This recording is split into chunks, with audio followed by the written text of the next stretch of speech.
नमस्कार साथियों, मैं कुश कुमार सरल एग्जाम के यूट्यूब चैनल पे आपका स्वागत करता हूं। दोस्तों, लेकर आए हैं बीपीएससी से संबंधित महत्वपूर्ण प्रश्नों के प्रैक्टिस सेट। जो पिछले एग्जाम हो चुके हैं उनसे संबंधित सारे प्रश्न आपको इस वीडियो में मिलेंगे और आपके रिवीजन के लिए बेहद महत्वपूर्ण प्रश्न हैं इसमें। और जो आपकी आगामी 4.0 एग्ज़ाम लगा हुआ है टीचर भर्ती का बिहार में, उसके लिए ये ज़्यादा इम्पॉर्टेंट और यूजफुल वीडियो होने वाला है, तो इसको देखना ना भूलें और ज़्यादा से ज़्यादा लोगों तक शेयर करें, लाइक करें। तो शुरू करते हैं। आज का हमारा पहला प्रश्न भारतीय इतिहास से जुड़ा हुआ प्राचीन भारत जो है उसके इसमें प्रश्न है। तो शुरू करते हैं हम आज का। इसमें पहला प्रश्न हमारा प्रश्न है, प्राचीन काल में गंगा के दक्षिण क्षेत्र को क्या कहा जाता था? अनर्थ, तक्षशिला, चोल या उपरोक्त में से एक से अधिक या इनमें से कोई नहीं। तो इसका राइट आंसर होगा उपरोक्त में से कोई नहीं होगा। ठीक, अब इसके बारे में आपको डिटेल से हम बताएं तो प्राचीन काल में गंगा के दक्षिण क्षेत्र को मगध नाम से जाना जाता था। महाभारत में वर्णित प्राचीन भारत में वैदिक कालीन साम्राज्य को अनर्थ कहा जाता था। ठीक, और तक्षशिला सिंधु और झेलम नदी के बीच उत्तर पश्चिम सीमा पर स्थित था। चोल साम्राज्य गोदावरी नदी के दक्षिण भारत में स्थित है। नेक्स्ट हमारा प्रश्न बनता है, भारतीय उपमहाद्वीप में लोहे का प्रयोग कब से शुरू हुआ? ऑप्शन है 9000 वर्ष पूर्व, 12,000 वर्ष पूर्व, 6,000 वर्ष पूर्व, उपरोक्त में से एक से अधिक या इनमें से कोई नहीं। तो इसका भी राइट आंसर होगा ई ऑप्शन, उपरोक्त में से कोई नहीं।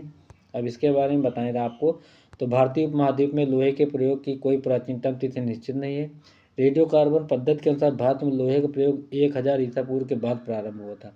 पुरातात्विक साक्ष्यों में लोहे का प्राचीनतम साक्ष्य लगभग 1500 ईसा पूर्व प्राप्त हुआ। नेक्स्ट हमारा प्रश्न है, दूसरी शताब्दी के आसपास रचित संस्कृत के शिलालेख के अनुसार सुदर्शन झील एक कृत्रिम जलाशय की मरम्मत किसने करवाई? हर्ष ने, कनिष्क ने, रुद्रदामन ने या उपरोक्त में से एक से अधिक या कोई नहीं। तो इसका राइट आंसर है सी ऑप्शन, रुद्रदामन ने। जो सुदर्शन झील गुजरात में बनी है उसको पुनरुद्धार किया या फिर से निर्माण किया है। तो रुद्रदामन का जूनागढ़ अभिलेख जो कि संस्कृत का सर्व प्राचीन शिलालेख है, जिसमें सुदर्शन झील एक कृत्रिम जलाशय के निर्माण की जानकारी दी है। सुदर्शन झील का निर्माण किसने किया था? तो चंद्रगुप्त मौर्य के शासनकाल में प्रांतीय शासक पुष्यगुप्त ने करवाया था। और सुदर्शन झील का प्रथम बार मरम्मत रुद्रदामन ने तथा दूसरी बार चंद्रगुप्त ने करवाया। इंपॉर्टेंट है इसमें। ठीक, नेक्स्ट हमारा प्रश्न है, झांसी के पास देवगढ़ का मंदिर और इलाहाबाद के पास गढ़वा मंदिर में बनी मूर्तियां किस कला के महत्वपूर्ण अवशेष हैं? मौर्य कला, गुप्त कला, राष्ट्रकूट, एक से अधिक या इनमें से कोई नहीं। तो इसका जो राइट आंसर होगा फिलहाल ये मौर्य काल से संबंधित है शायद। एक मिनट, गुप्त कला से, सॉरी, ये गुप्त कला से संबंधित थी। एक मिनट, हाँ ये गुप्त काल से है। तो देवगढ़ का दशावतार मंदिर जो कि उत्तर प्रदेश के ललितपुर जिले में अवस्थित है तथा इलाहाबाद में अवस्थित गढ़वा मंदिर गुप्तकालीन मंदिर है। और गुप्तकालीन मंदिर की जो कानपुर का ईंटों का मंदिर वो भी है। ठीक, भारत में निर्मित मंदिर कला का प्रारंभ गुप्त काल से माना जाता है। प्राचीन भारतीय इतिहास में मंदिर निर्माण की 3 कला शैलियाँ प्रसिद्ध हैं, जिसमें से नागर शैली। नागर शैली कहाँ से प्रसिद्ध है? तो उत्तर भारत हिमालय से विंध्य तक है। द्रविड़ शैली, द्रविड़ शैली जो भारत की कृष्ण नदी कन्याकुमारी तक। और बेसर शैली का जो है क्षेत्र मध्य भारत विंध्याचल से कृष्ण नदी तक होता है। ठीक, तो ये 3 प्रकार की शैलियाँ भारत में प्रसिद्ध थी। और विक्रमशिला विश्वविद्यालय किनके द्वारा स्थापित किया गया? तो गोपाल, धर्मपाल, देवपाल या उपरोक्त में से एक से अधिक या कोई नहीं। तो विक्रमशिला विश्वविद्यालय जो है धर्मपाल के द्वारा बनवाया गया था। और तथा सोमुपरी बिहार की स्थापना धर्मपाल ने किया तथा पाल वंश के संस्थापक गोपाल ने ओदंतपुरी बिहार की स्थापना की थी। ठीक, नेक्स्ट हमारा प्रश्न है, प्रथम बौद्ध महासभा कहाँ आयोजित हुई? पाटलिपुत्र, राजगृह, अमरावती या कनकहल्ली, इनमें से कोई नहीं या एक से अधिक। तो इसका राइट आंसर राजगृह जो बिहार में है। तो अजातशत्रु के शासन काल में हुई थी 483 ईसा पूर्व में। और सप्तकार्णी गुफा में प्रथम बौद्ध संगीत का आयोजन किया गया था। और पूरी बौद्ध संगीत जो भी हुई 4 उसको हम बता देते हैं।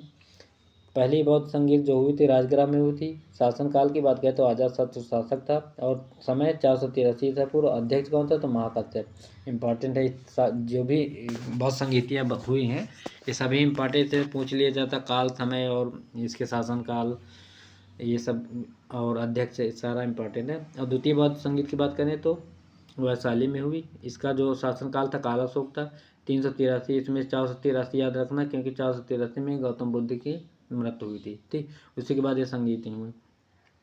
तो 483 में 100 घटाओगे तो 383 होगा। ठीक, और इसमें कौन था अध्यक्ष? सभाकामी था। तृतीय बार संगीत पाटलिपुत्र में हुई, अशोक था इसमें, और अशोक का समय जो था 251 ईसा पूर्व, ये मुगल पुत्र था इसमें।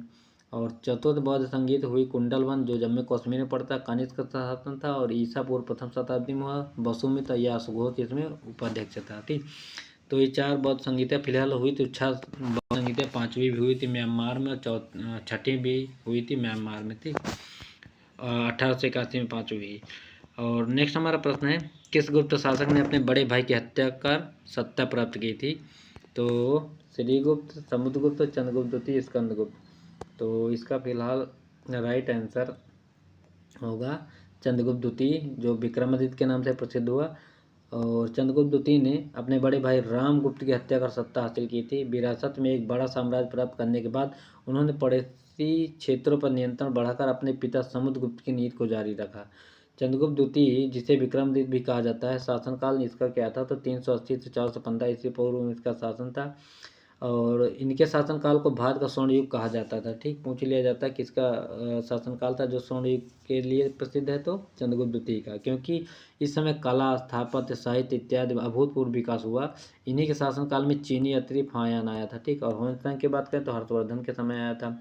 वह समुद्रगुप्त का पुत्र और चंद्रगुप्त प्रथम का पौत्र था। सांची अभिलेख में उसे देवराज और प्रवरसेन कहा जाता है। विक्रमादित्य ने अपनी दूसरी राजधानी उज्जैनी को बनाया। चंद्रगुप्त ने विद्वानों को संरक्षण दिया। उसके दरबार में नवरत्न निवास किया करते थे, जिनमें कालिदास, बराहमिहिर, धन्वंतरि ये सारे मौजूद थे। ठीक, वर्धन राजवंश की स्थापना किसने की? तो वर्धन राजवंश की स्थापना पुष्पभूति, राजवर्धन, आदित्यवर्धन, प्रभाकर वर्धन। तो इसका राइट आंसर होगा पुष्पभूति ने वर्धन राजवंश की स्थापना की। तो वर्धन राजवंश को पुष्पभूति वंश भी कहा जाता है। गुप्तों के बाद उत्तर भारत में सबसे विस्तृत साम्राज्य की स्थापना इन्होंने ही की।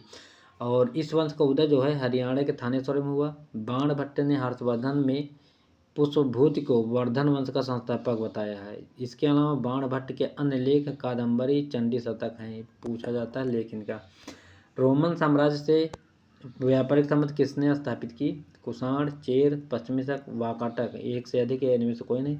तो कुषाण था, जो इसी का शासक था, कनिष्क। ठीक, और कुडल कडफिसर इसी का शासक था, इसने कुषाण वंश की स्थापना की। तो पार्थियनों के रोम से संबंध अच्छे नहीं थे, इसलिए चीन से व्यापार करने के लिए रोम को कुषाणों से मधुर संबंध बनाने पड़े। यह व्यापार महान सिल्क मार्ग की खोज या बनाने वाला कुषाण वंश का वो था, कनिष्क। ठीक, पूछ लिया जाता है। तथा रेशम मार्ग के से संपन्न होता था। प्रथम शताब्दी में भारत और रोम के बीच मधुर संबंध का उल्लेख पेरिप्लस ऑफ द इरिथ्रियन सी नामक पुस्तक में मिलता है। और नेक्स्ट हमारा प्रश्न है, मगध शासक बिंबिसार का चिकित्सक कौन था? तो बिंबिसार का जो चिकित्सक था वो फिलहाल जीवक था। ठीक, और इसके बारे में बताएं तो बिंबिसार मगध साम्राज्य का सम्राट था, जिन्होंने हर्यक वंश की स्थापना की थी। और बिंबिसार का शासनकाल पूछे तो 544 ईसा पूर्व से 492 पूर्व था।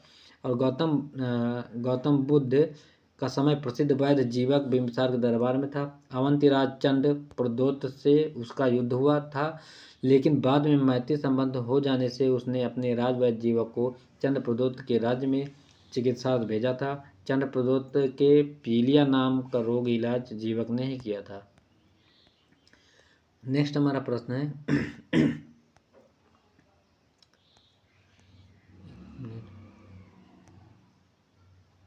इधर, किरात अर्जुनीयम पुस्तक किसने लिखी थी? तो किरात अर्जुनीयम फिलहाल भारत की पुस्तक है। और इसमें क्या है? तो किरात अर्जुन, किरात वेशधारी शिव और अर्जुन की कथा नामक महाकाव्य की रचना महाकाव्य भारत ने की। इसमें 18 सर्ग हैं, अध्याय हैं। और भारत 6ठी शताब्दी संस्कृत के महान कवि थे। इस पुस्तक की कथा वस्तु महाभारत से ली गई। ठीक, और हमारा नेक्स्ट प्रश्न है, निम्न में से किस हड़प्पन नगर में जूते हुए खेत के निशान मिले हैं? कालीबंगन चूड़ियों के लिए प्रसिद्ध है, राजस्थान में धौलावीरा, मोहनजोदड़ो या लोथल। तो इसका राइट आंसर है कालीबंगन। कालीबंगन राजस्थान में पड़ता है। तो सिंधु सभ्यता की खोज 1921 में दयाराम साहनी ने की। इन्होंने सर्वप्रथम सिंधु सभ्यता के हड़प्पा नगर को खोजा था, जो रावी नदी के तट पर है। पूछ लेते हैं कि किस नदी किनारे है कौन सी सभ्यता, तो ये याद रखना। और सिंधु घाटी सभ्यता में जुटे हुए खेत के प्रमाण कालीबंगन से प्राप्त हुए। कालीबंगन घग्गर नदी के किनारे राजस्थान में स्थित है। ठीक। और सिंधु घाटी सभ्यता में नर्तकी की कांस्य मूर्ति मोहनजोदड़ो से प्राप्त हुई है। इसके अलावा कालीबंगन से ऊंट, चना, सरसों, अलंकृत ईंटों का साक्ष्य भी मिला है। ठीक। और त्रिरत्न या तीन रत्न जैसे सटीक ज्ञान, सच्ची आस्था और सटीक क्रिया निम्नलिखित किससे संबंधित है? तो सम्यक ज्ञान वगैरह दे तो बौद्ध थे, लेकिन ये जैन से संबंधित है। महावीर स्वामी के जैन धर्म है। तो सटीक ज्ञान, सच्ची आस्था, सटीक क्रिया का संबंध जैन धर्म से। इन तीन को सम्मिलित रूप से त्रिरत्न या त्रय रत्न त्रय भी कहा जाता है। ये त्रिरत्न आध्यात्मिक मुक्ति के लिए आवश्यक है। जैन धर्म की स्थापना ऋषभ देव ने की थी तथा इसके वास्तविक संस्थापक अगर पूछे तो 24वें तीर्थंकर महावीर स्वामी से माना जाता है। नेक्स्ट हमारा प्रश्न है, इनमें से किस शासक ने चतुर्बोध संगीत कश्मीर में की? तो आपको पता होगा राष्ट्र में कौन आया था? कनिष्क आया था। चतुर्बोध संगीत ईसा पूर्व ईस्वी ने की थी। और इसके बारे में बताएं तो कश्मीर में हुआ था, कुंडा वहीं पे है। इस संगीत का आयोजन कनिष्क के शासनकाल में हुआ था। वसुमित उपाध्यक्ष था इसका। और संगीत में बौद्ध धर्म, हीनयान तथा महायान दो संप्रदाय में इसमें बढ़ गया, पूछ लिया जाता है। और सभी मैंने भी बता ही दिया, तो इसको बाद में देख लेना। नेक्स्ट हमारा प्रश्न है, निम्नलिखित में से किस भारतीय दर्शन ने परमाणु सिद्धांत का प्रतिपादन किया? योग, न्याय, सांख्य या वैशेषिक? तो वैशेषिक जो है परमाणु सिद्धांत का प्रतिपादन करता है। तो परमाणु दर्शन का सिद्धांत जो है वैशेषिक दर्शन में कणाद द्वारा प्रतिपादित किया गया। पूछ लेते हैं कि परमाणु सिद्धांत किसने दिया? तो ये कणाद थे भारत के। तो न्याय दर्शन का संबंध गौतम बुद्ध से, ये भी याद रखना। वही सांख्य दर्शन का कपिल मुनि से। वैशेषिक दर्शन एक स्वतंत्र भौतिक विज्ञानवादी दर्शन है। इस दर्शन में समस्त अर्थ तत्व को 6 भागों में बांटा गया है: द्रव्य, गुण, कर्म, सामान्य, विशेषता और समवाय। नेक्स्ट हमारा प्रश्न है, प्रथम मानव जीवाश्म भारत की किस नदी घाटी से प्राप्त हुआ? गंगा घाटी, यमुना घाटी, नर्मदा या ताप्ती? तो ये नर्मदा घाटी से प्राप्त हुआ था मानव जीवाश्म। तो नर्मदा घाटी को विश्व की सबसे प्राचीन घाटी माना जाता है। सर्वप्रथम मानव जीवाश्म का साथ इसी नदी के हथनौरा मध्य प्रदेश से प्राप्त हुआ। पुस्तक Narmada valley culture and civilization में नर्मदा घाटी के निकट प्राप्त मानव खोपड़ी को 5 से 6 लाख पुराने जीवाश्म से उल्लिखित रूप किया गया है। और इससे यह बात प्रमाणित होती है कि मानव जीवाश्म का प्रथम साथ इसी नदी घाटी के किनारे सर्वप्रथम प्राप्त हुआ। ठीक। नेक्स्ट हमारा प्रश्न है, भारत में पहले साम्राज्य की स्थापना किस शासक के द्वारा की गई? चंद्रगुप्त मौर्य, अशोक, कनिष्क या चंद्रगुप्त द्वितीय, विक्रमादित्य? इनमें से कोई नहीं या एक से अधिक। तो चंद्रगुप्त मौर्य के समय में भारत का पहला साम्राज्य स्थापित हुआ है। तो भारत में मौर्य साम्राज्य की स्थापना चंद्रगुप्त मौर्य ने की। मौर्य राजवंश ने भारत पर 137 वर्ष यानी 322 ईसा पूर्व से 185 ईसा पूर्व तक शासन किया। चंद्रगुप्त मौर्य का शासनकाल जो है 322 ईसा पूर्व से 298 ईसा पूर्व था। इस वंश का अंतिम शासक कौन था? तो बृहद्रथ था। इस वंश के सबसे प्रतापी सम्राट अशोक थे, जिनके शासनकाल में मौर्य साम्राज्य सबसे शक्तिशाली एवं महान बनकर विश्व भर में प्रसिद्ध हो गया। और यह साम्राज्य उत्तर पश्चिम में ईरान से लेकर पूर्व में बंगाल तथा उत्तर में कश्मीर से लेकर दक्षिण में उत्तरी कर्नाटक तक फैला हुआ था। बुद्ध की प्राचीनतम प्रतिमा किस शैली से प्राप्त हुई है? गंधार शैली, मथुरा, मौर्य या गुप्त शैली? तो ये फिलहाल हुई थी गंधार शैली से। ये ऑप्शन राइट होगा। तो बुद्ध की प्राचीनतम मूर्ति का निर्माण गंधार कला शैली के अंतर्गत हुआ है। गंधार कला शैली को हिंद और यूनानी से बनी हुई शैली को गंधार शैली कहते हैं, याद रखना, ये पूछा जाता है। तो शैली के नाम से भी जाना जाता है। गंधार कला शैली की विषय वस्तु भारतीय थी, परंतु कला शैली यूनानी तथा रोमन थी। कनिष्क के शासनकाल में गंधार शैली का अधिक विकास हुआ। भारहूत तथा सांची में कनिष्क द्वारा निर्मित स्तूप गंधार कला का उदाहरण है। नेक्स्ट हमारा प्रश्न है, किस अभिलेख में कलिंग विजय का वर्णन है? मास्की अभिलेख, रुद्रदामन, जूनागढ़ या हाथी गुफा? तो इनमें से कोई नहीं, एक से अधिक। तो इसका राइट आंसर होगा ई ऑप्शन, इनमें से कोई नहीं।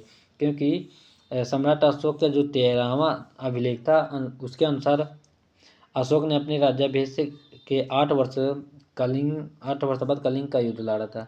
कलिंग विजय उसकी आखिरी विजय थी। यह युद्ध 261 ईसा पूर्व लड़ा गया। इस युद्ध के बाद अशोक ने जीवन पर गहरा प्रभाव पड़ा तथा उसने अहिंसा, सत्य, प्रेम, परोपकार का रास्ता अपनाया और वह बौद्ध धर्म का अनुयायी हो गया था। ठीक। कारुआकी कहने से इसने युद्ध छोड़ा था, इसकी पत्नी थी कारुआकी। नेक्स्ट हमारा प्रश्न है,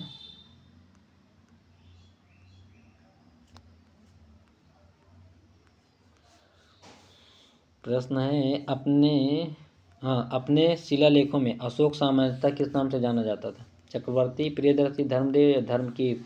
तो प्रियदर्शी के नाम से अशोक को जाना जाता है। तो अशोक जो है पहला भारतीय राजा था जिसने अपने अभिलेखों के सहारे सीधे अपनी प्रजा को संबोधित किया। अशोक का नाम अशोक केवल लघु शिलालेख से मिलता है। अन्य सभी अभिलेखों में अशोक के देव नाम प्रियदर्शी, देवों का प्यारा की उपाधि के रूप में अंकित किया गया है।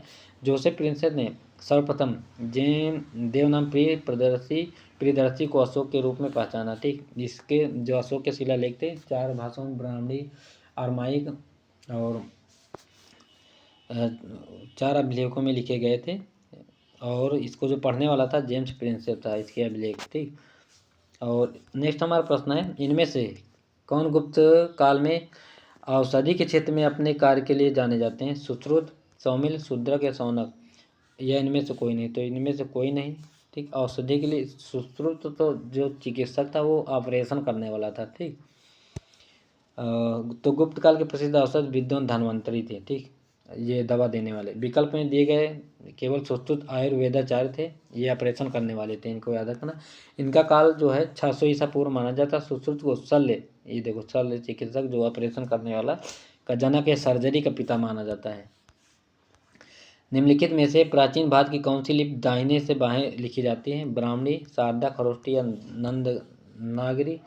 तो इसका फिलहाल राइट आंसर होगा खरोष्टी लिपि। इसका राइट आंसर सी है, खरोष्टी लिपि। खरोष्टी लिपि प्राचीन भारतीय लिपि थी जिसे दाएं से बाएं लिखा जाता था। यह लिपि भारत के पश्चिमोत्तर गांधार क्षेत्र भारत में प्राचीनतम थी। भारत के पश्चिमोत्तर भाग में अशोक के शिलालेखों पर खरोष्टी लिपि का प्रयोग हुआ है। ठीक, खरोष्टी, ब्राह्मणी, अरमाइक के इनकी अशोक की लिपियाँ हैं जो शिलालेख पर लिखी गई। निम्नलिखित में से कौन सा बंदरगाह गुप्त काल में उत्तर भारतीय व्यापार के लिए उपयोग किया जाता था? कल्याण, ताम्रलिप्ति, भड़ोच या कॉम्बे? एक से अधिक या इनमें से कोई नहीं। फिलहाल इसका राइट आंसर होगा बी, ताम्रलिप्ति। भारत के पूर्वी तट पर स्थित ताम्रलिप्त शहर ताम्रलिप्त बंदरगाह गुप्त काल का प्रमुख बंदरगाह था। यहाँ से दक्षिण एशिया एवं दक्षिण पूर्व एशिया में व्यापार किया जाता था। पश्चिम तट के बंदरगाह भड़ोच से पश्चिम एशिया से व्यापार किया जाता था। ताम्रलिप्ति बंदरगाह वर्तमान पश्चिम बंगाल से मिदनापुर जिले में स्थित है, याद रखना। ठीक, और नेक्स्ट हमारा प्रश्न है, कथनों में कौन सा कथन सही है? ठीक, हड़प्पा का उत्खनन 1921 में हुआ। वर्तमान में हड़प्पा पाकिस्तान में है। हड़प्पा ब्यास नदी के किनारे था। हड़प्पा के उत्खननकर्ता R.D. बनर्जी थे। तो दयाराम साहनी फिलहाल थे। R.D. बनर्जी 1922 में थे। ठीक, छत्र वाला ताम्र रच हड़प्पा से मिला। तो इसमें केवल 1 और 2 सही हैं। 1 और 2 हड़प्पा उत्खनन 1921 में हुई कि वर्तमान हड़प्पा पाकिस्तान में। ठीक, यही सही। तो इसके बारे में बताएं आपको। तो हड़प्पा सभ्यता की खोज जो है 1921 में राय बहादुर, जिसको R.D. बनर्जी के साहिनी के नाम से जाना जाता, तो दयाराम साहिनी ने किया। यह रावी नदी के तट पर स्थित है। यह स्थान वर्तमान समय में पाकिस्तान के पंजाब प्रांत में है। और हड़प्पा सभ्यता को सिंध घाटी सभ्यता के नाम से भी जाना जाता है। यह कांस्ययुगीन सभ्यता है क्योंकि सिंधु नदी के किनारे है। इस सभ्यता का सबसे बड़ा स्थल राखी गढ़ी है जो घग्गर नदी के किनारे है और हरियाणा राज्य में स्थित है। ठीक, नेक्स्ट हमारा प्रश्न है, कौन सी नदी सप्त आंध्र प्रदेश में समाविष्ट नहीं थी? झेलम, चिनाव, रावी या साबरमती? तो साबरमती नदी का संबंध इससे कोई नहीं था, ये गुजरात की नदी है। तो ऋग्वैदिक काल में आर्य लोग 7 नदियों वाले सप्त सिंधु क्षेत्र में निर्वाह करते थे तथा साबरमती नदी इस नदी का भाग नहीं है। और नेक्स्ट हमारा प्रश्न है, ऋग्वैदिक कालीन कुछ नदियां हैं, देखो बताते हैं। तो कुब का कुर्रम कहा जाता है वर्तमान में। कुबा को काबुल कहते हैं। बितस्ता झेलम नदी का नाम है। अस्किनी जो चिनाब का है। परसुनी रावी नदी का है। सदानीरा गंडक नदी कहते हैं। और सरस्वती जो घग्गर नदी है। सरस्वती नदी अब खत्म हो चुकी है। नेक्स्ट हमारा प्रश्न है, चंद्रगुप्त मौर्य ने सेल्यूकस को बख्शिश के रूप में क्या दिया? 500 युद्धक हाथी, 200 बैल, 400 गाय या 1000 हाथ? तो इसने क्या किया था? 500 हाथी दान में दिए थे और इसी की पुत्री से शादी किया था ना इसने। तो चंद्रगुप्त मौर्य वंश का संस्थापक था जिसका जन्म 345 ईसा पूर्व में हुआ था। जस्टिन ने चंद्रगुप्त मौर्य को सिंड्रोकोर्स कहा था जिसकी पहचान विलियम जोन्स ने चंद्रगुप्त मौर्य के रूप में की थी। चंद्रगुप्त मौर्य जैन धर्म का अनुयायी था तथा इसने जैन धर्म की शिक्षा भद्रभाव से ली थी। और 305 ईसा पूर्व चंद्रगुप्त मौर्य ने सेलिकस निकेटर को हराया था। इस हार के बाद निकेटर ने अपनी पुत्री हेलेना का विवाह चंद्रगुप्त से करवा दिया। चंद्रगुप्त मौर्य सेल्यूकस को उपहार स्वरूप 500 युद्ध हाथी उपहार देता है। सेल्यूकस ने भी उपहार स्वरूप चंद्रगुप्त मौर्य को 4 प्रदेश प्रदान किए थे। प्राचीन नाम बता दें तो एरिया किसे कहते थे? हेरात को, हेराकोसिया कंधार को, और पेनिसडाई काबुल को कहते, जेड्रोसिया बलूचिस्तान को कहते थे। और आगे देखना है आपको सही जोड़ा। तो दंडी, 10 कुमार चरित्र, विष्णु शर्मा पंचतंत्र, आर्यभट्ट बृहद संहिता, और भास जो स्वप्नवास अवसद्धा। तो इसमें आपको कौन सा जोड़ा सही है? तो इसका राइट आंसर होगा सी, आर्यभट्ट बृहद संहिता से संबंधित है। तो 10 कुमार चरित्र के लेखक दंडी है। इस रचना में 10 कुमारों ने अपनी अपनी यात्राओं के अनुभव का वर्णन किया है। पंचतंत्र पुस्तक विष्णु शर्मा के स्वप्नवास अवसद्धा के भास हैं। यह छांको का एक रोचक संस्कृत नाटक है। बृहद संहिता के लेखक बराहमिहिर हैं। यह संस्कृत भाषा का लिखा हुआ है और इसमें खगोल शास्त्र के संबंधित बातों का वर्णन किया गया है। आर्यभट्ट की प्रसिद्ध पुस्तक आर्यभट्टीय है जो 5 भागों में विभक्त है। और गौतिक पदम, 10 गीतिका, गणितपाद, कालक्रिया और गोलपादा, ये आर्यभट्ट की है ना। और नेक्स्ट हमारा प्रश्न है,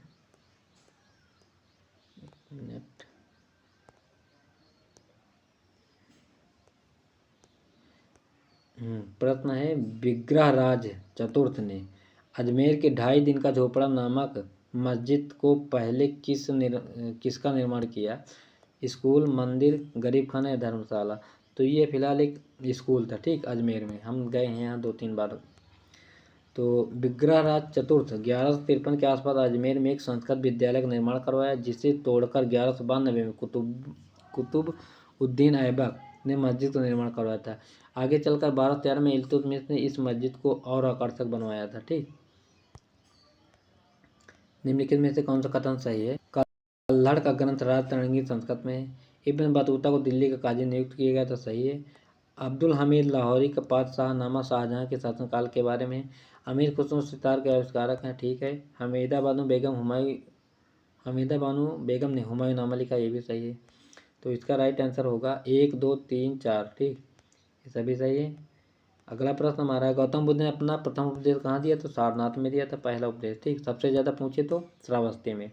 तो गौतम बुद्ध का जन्म 563 ईसा पूर्व में कपिलवस्तु के लुम्बिनी में है, जो नेपाल में है। गौतम बुद्ध को 35 वर्ष की अवस्था में वैशाख पूर्णिमा की रात को फाल्गु नदी के किनारे पीपल के वृक्ष के नीचे ज्ञान प्राप्त हुआ। 29 वर्ष की अवस्था में ये घर से भाग गए थे और 6 साल बाद इनको ज्ञान प्राप्त हुआ, 6 साल की कठोर तपस्या के बाद। और इनके घर त्यागने की जो प्रक्रिया थी महाभिनिष्करण, और उसका सूचक कौन था? तो घोड़ा था, ठीक। और मरने की जो है उसे महापरिनिर्वाण कहा जाता था, ठीक। तो उन्हें पहला उपदेश जो सारनाथ में पाली भाषा में दिया। तो गौतम बुद्ध की भाषा पूछ लेते, पाली, महावीर की वो थी जिसे बौद्ध ग्रंथों में धर्मचक्र प्रवर्तन कहा जाता है। महात्मा बुद्ध ने अपना उपदेश अपने 5 शिष्य वात्स्य, महानामा, कौंडिन्य, भदिया या असुजित के समक्ष किया था, ठीक, सारनाथ में।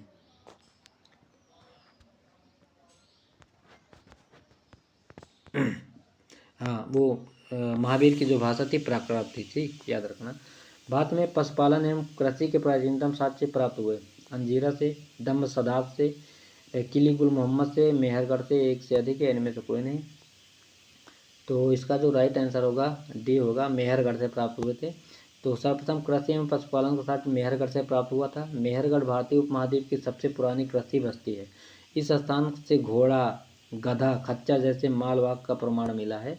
भारतीय उपमहाद्वीप में कृषि का प्राचीनतम प्रमाण नवपाषाण काल से मिला है। इस काल में कृषि, पशुपालन, पत्थरों के औजार आदि का विकास हुआ। वर्तमान में मेहरगढ़ जो है पाकिस्तान में पड़ता है। पूछ लेते हैं कि मेहरगढ़ कहाँ है? तो पाकिस्तान।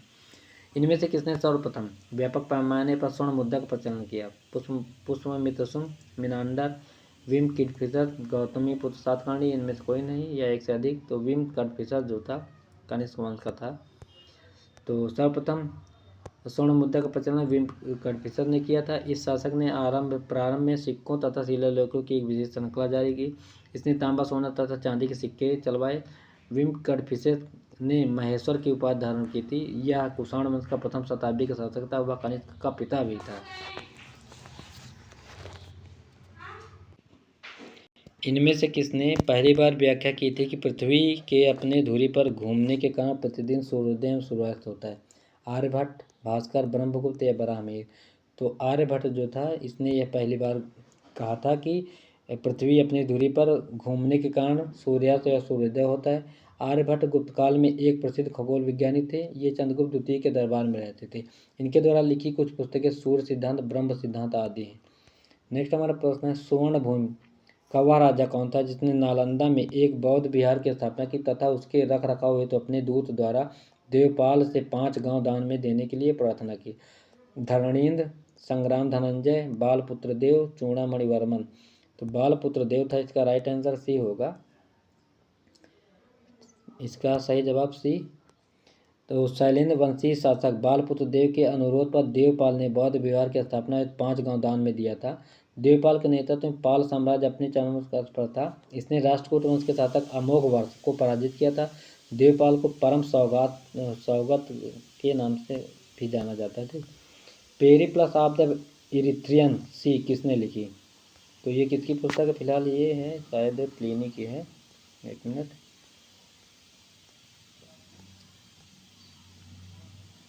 कहाँ गया? एक मिनट 36 और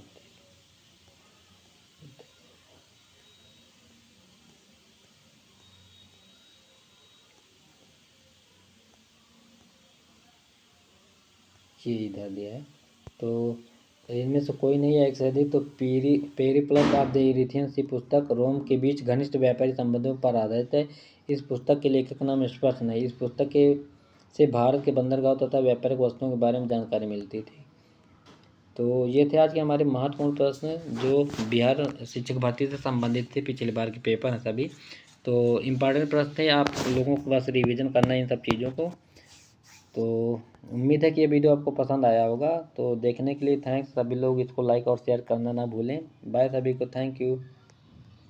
और जो लोग मेरा करंट अफेयर का क्लास नहीं देखे हैं अभी, तो सुबह 6 बजे लग जाता है। 10 क्वेश्चन होते हैं पर डे के, इंपॉर्टेंट प्रश्न, व्याख्या सहित, और साथ में स्ट्रेटेजी जीके भी रहता है। तो आप उसे देखना ना भूलें, एक बार उसको देख लीजिएगा। Thank you.